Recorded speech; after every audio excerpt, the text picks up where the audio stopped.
आप सुन रहे हैं ज्ञान सागर से गौरव की आवाज में audio book the lost book of एंकी।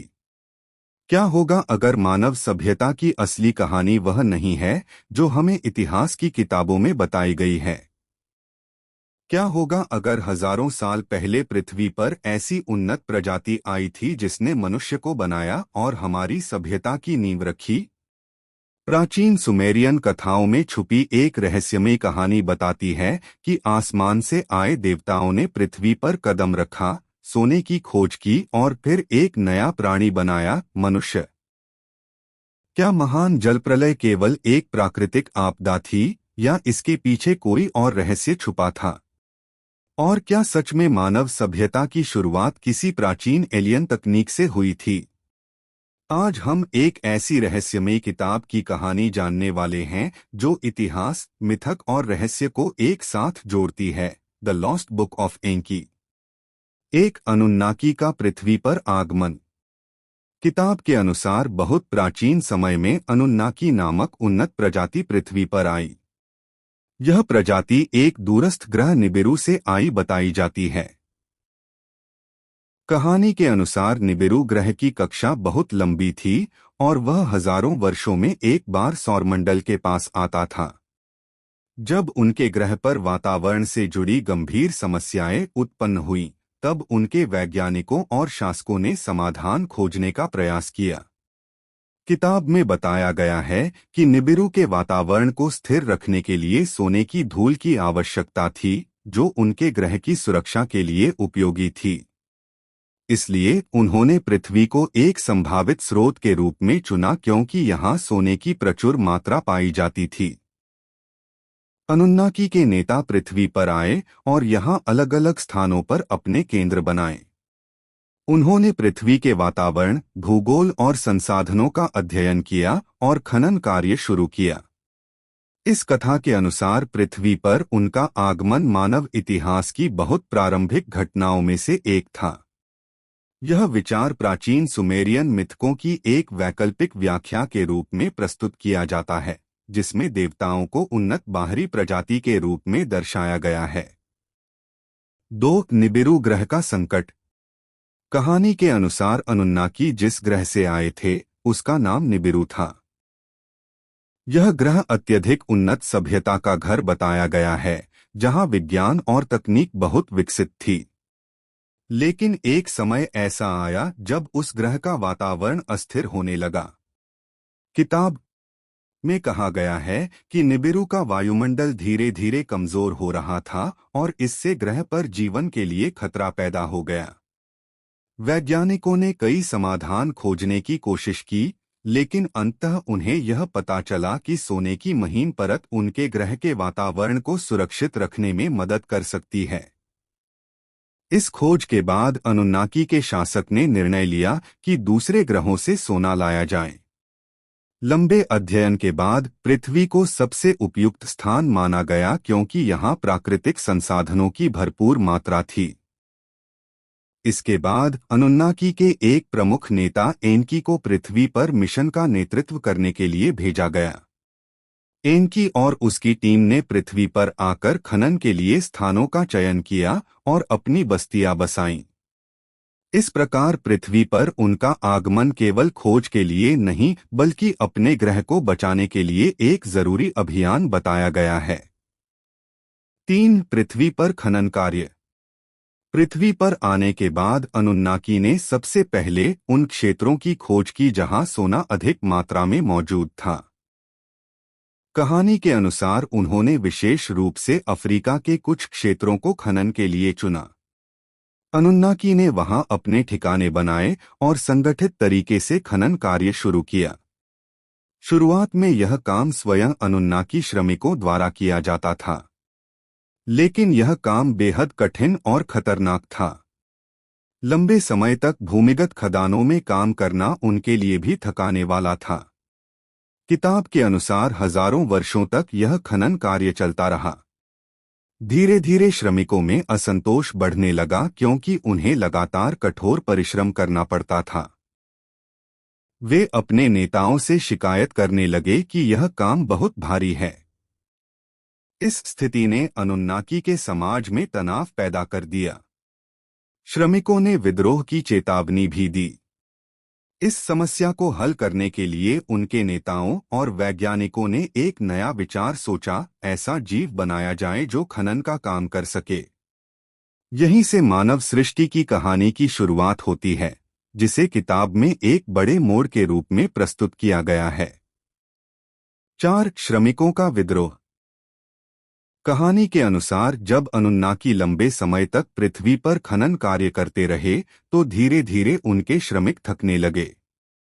खदानों में काम करना बेहद कठिन था और उन्हें लगातार मेहनत करनी पड़ती थी। एक समय ऐसा आया जब श्रमिकों ने इस कठिन काम के खिलाफ विद्रोह कर दिया। उन्होंने अपने औजार फेंक दिए और नेताओं के पास जाकर शिकायत की कि वे अब यह काम नहीं कर सकते। यह घटना अनुन्नाकी के इतिहास में एक बड़ा संकट बन गई। उनके शासकों और वैज्ञानिकों ने इस समस्या पर विचार करने के लिए सभा बुलाई। इस सभा में यह चर्चा हुई कि खनन कार्य को जारी रखने के लिए कोई नया समाधान खोजा जाए। इसी दौरान एनकी ने एक साहसिक विचार रखा, पृथ्वी पर मौजूद आदिम प्रजाति के साथ अपने डीएनए को मिलाकर एक नया जीव बनाया जाए जो खदानों में काम कर सके।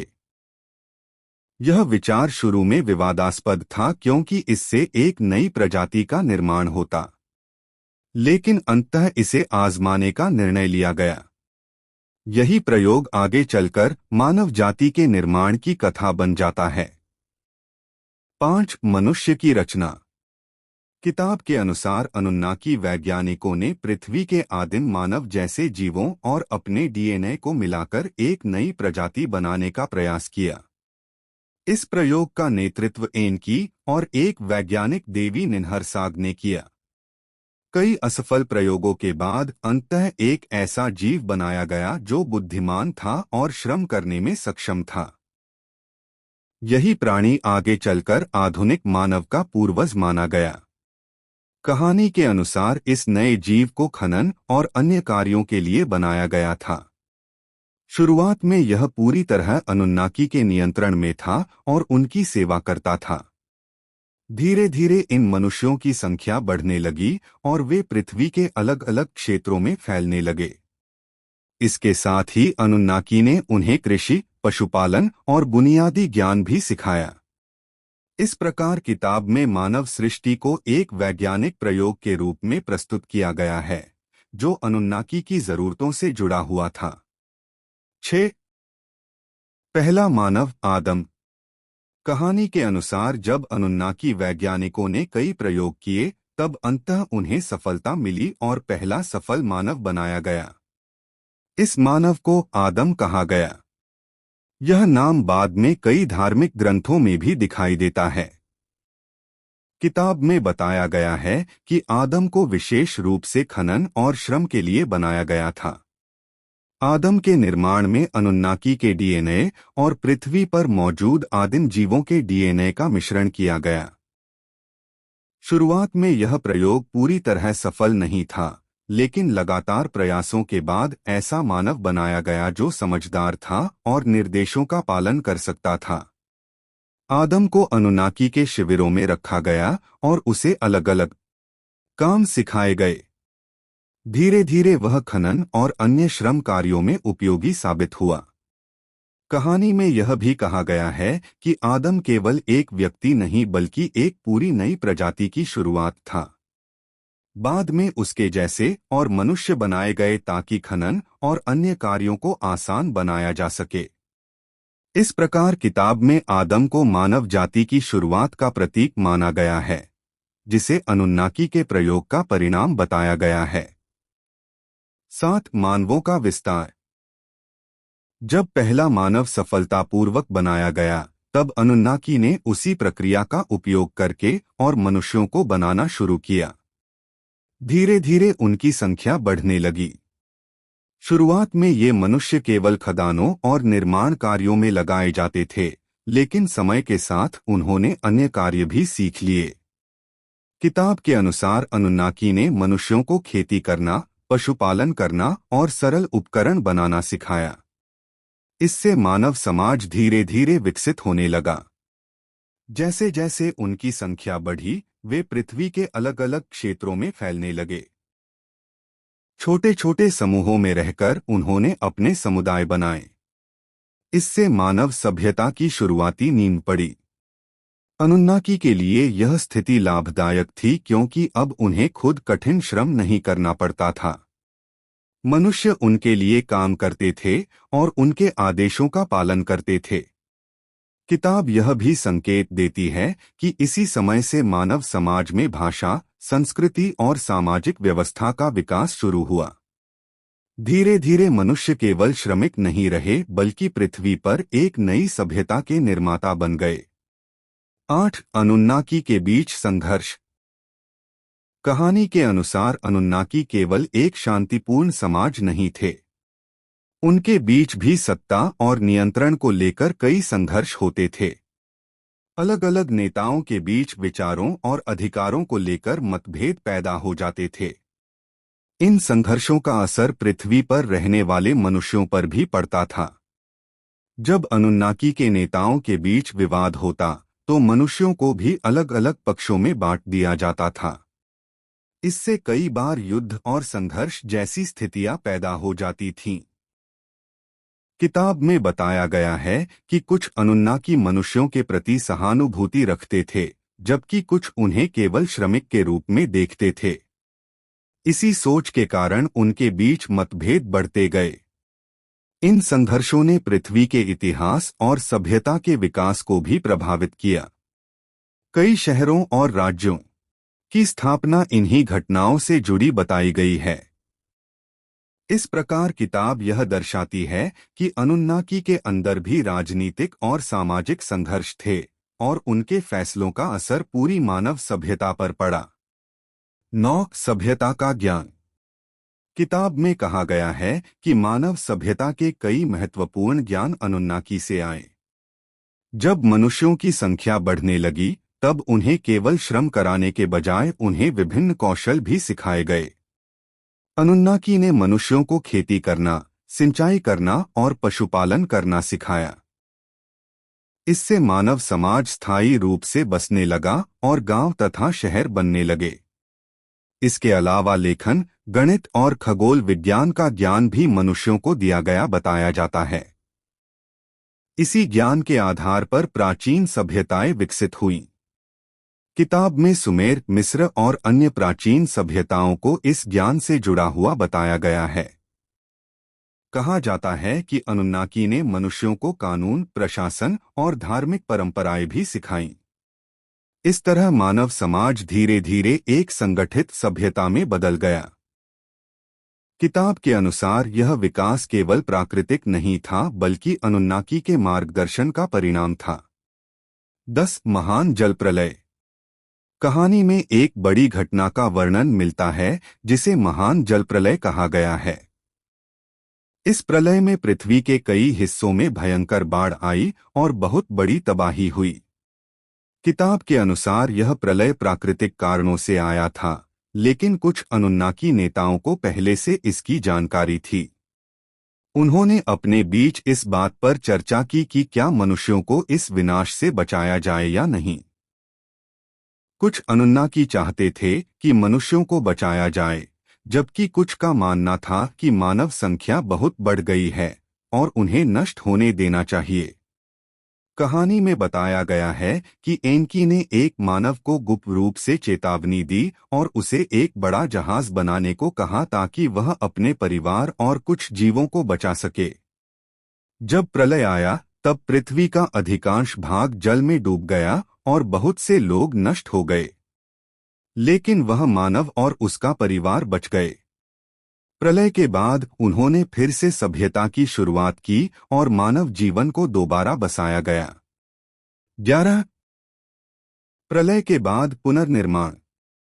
महान जल प्रलय के बाद पृथ्वी पर जीवन लगभग नष्ट हो चुका था। कई शहर, खेत और बस्तियां पानी में डूब गई थीं।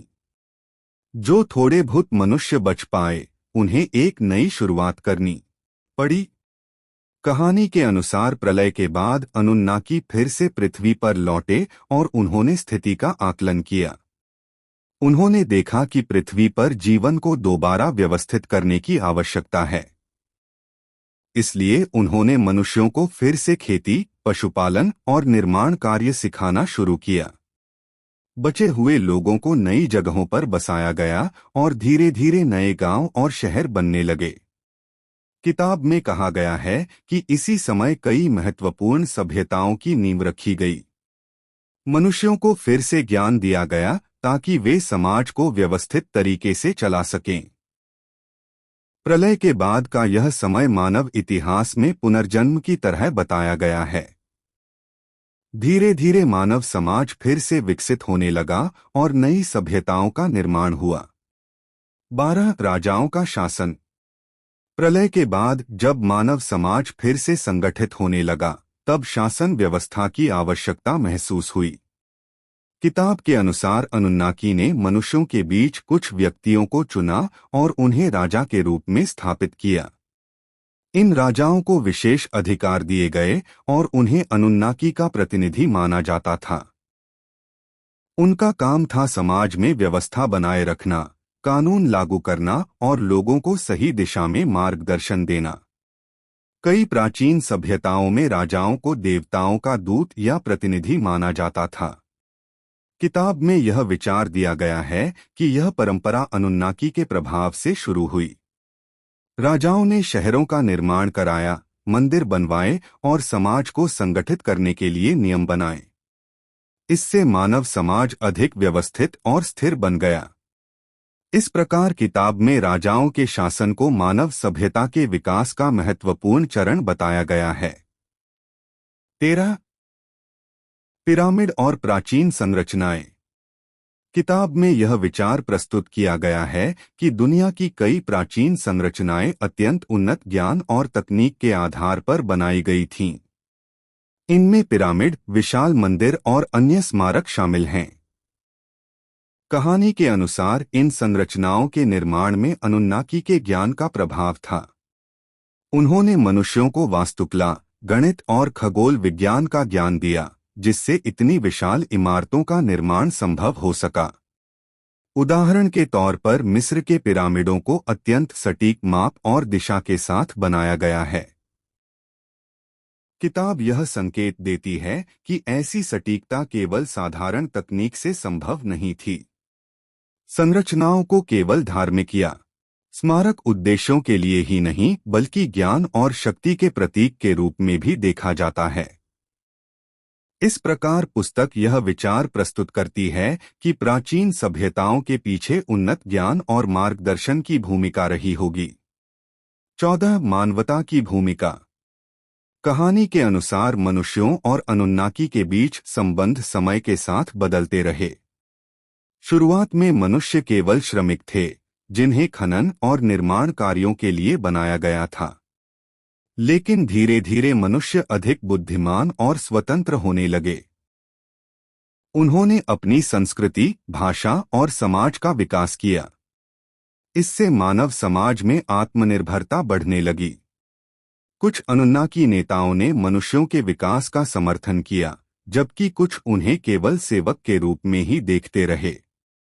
इस कारण उनके बीच विचारों का अंतर बना रहा। किताब में यह भी कहा गया है कि मनुष्य धीरे धीरे अपनी पहचान और शक्ति को समझने लगे। उन्होंने अपनी सभ्यताओं का निर्माण किया और पृथ्वी पर प्रमुख प्रजाति बन गए। इस तरह कहानी मानवता को केवल एक प्रयोग का परिणाम नहीं, बल्कि विकास और चेतना की यात्रा के रूप में प्रस्तुत करती है। 15 एनकी का संदेश। कहानी के अंत में अनुन्नाकी नेता एनकी को एक महत्वपूर्ण भूमिका में दिखाया गया है। एनकी को मनुष्यों के प्रति सहानुभूति रखने वाला और ज्ञान देने वाला माना गया है। किताब के अनुसार एनकी ने मानवता के लिए कई संदेश छोड़े। उसने मनुष्यों को चेतावनी दी कि ज्ञान और शक्ति का उपयोग समझदारी से करना चाहिए। यदि मनुष्य अपने ज्ञान का गलत उपयोग करेंगे तो इससे विनाश भी हो सकता है। एनकी ने यह भी कहा कि मनुष्य में महान क्षमता छिपी हुई है। यदि वे ज्ञान, विज्ञान और नैतिकता का सही संतुलन बनाए रखें तो वे एक महान सभ्यता बना सकते हैं। कहानी में यह संदेश दिया गया है कि मानवता का भविष्य उसके अपने निर्णयों पर निर्भर करता है। इस प्रकार किताब का अंत एक दार्शनिक विचार के साथ होता है कि मनुष्य को अपने अस्तित्व, ज्ञान और जिम्मेदारी को समझकर आगे बढ़ना चाहिए। तो यह थी द लॉस्ट बुक ऑफ एंकी की वह रहस्यमयी कहानी जो मानव सभ्यता की उत्पत्ति को एक बिल्कुल अलग दृष्टिकोण से देखने की कोशिश करती है। यह कहानी हमें यह सोचने पर मजबूर करती है कि क्या प्राचीन मिथकों के पीछे कोई छिपा हुआ सत्य हो सकता है या यह केवल कल्पना और प्रतीकों की दुनिया है। सच जो भी हो, एक बात निश्चित है, मानव इतिहास अभी भी कई रहस्यों से भरा हुआ है। अगर आपको ऐसी रहस्यमयी और ज्ञान से भरी कहानियां पसंद हैं, तो वीडियो को लाइक, शेयर और चैनल को सब्सक्राइब करना मत भूलिए। और कमेंट में जरूर बताइए क्या आपको लगता है कि प्राचीन सभ्यताओं के पीछे कोई छिपा हुआ रहस्य है।